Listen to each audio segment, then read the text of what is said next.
I'm going to be reading A Series of Unfortunate Events, The Bad Beginning by Lemony Snicket. So, let's continue where we left off. Violet and Klaus read the note as they ate their breakfast, which was gray and lumpy oatmeal. Count Olaf had left them each morning in a large pot on the stove. Then they looked at each other in dismay. "None of us knows how to cook," Klaus said. "That's true," Violet said. "I know. I knew how to repair those windows and how to clean the chimney because those sorts of things are interesting to me, but I don't know how to cook anything except for toast." "And sometimes you burnt the toast," Klaus said, and then smiled. They were both remembering a time when the two of them got up early to make a special breakfast for their parents. Violet had burned the toast, and their parents, smelling smoke, had run downstairs to see what was the matter. When they saw Violet and Klaus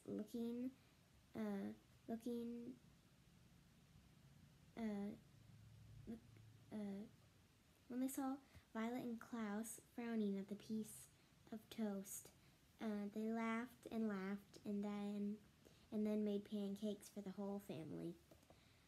"I wish we were there," Violet said. She was not. I wish we were there," Violet said.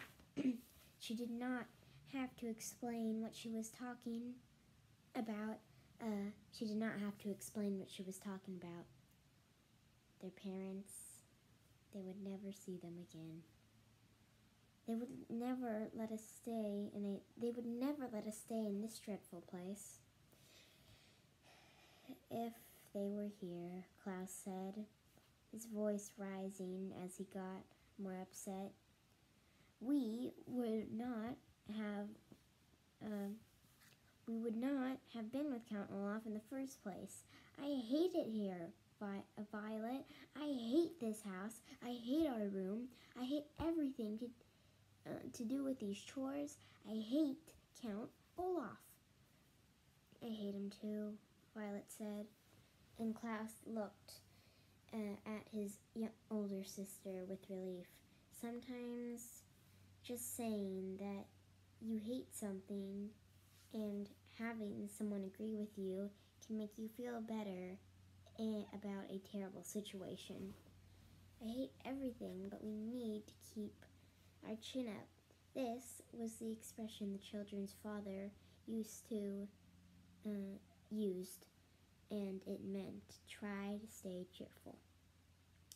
"You're right, Klaus, but it's very difficult to try to keep our chin up when you live in Count Olaf's house." "Jook!" Sunny shrieked, banging on the table with her oatmeal spoon. Violet and Klaus jerked their heads in confusion, and they looked once again at Count Olaf's note. "Perhaps we could find a cookbook and read how to cook," Klaus said. It shouldn't be that difficult to make a simple meal." Violet and Klaus spent several minutes opening and shutting Count Olaf's kitchen cupboards, and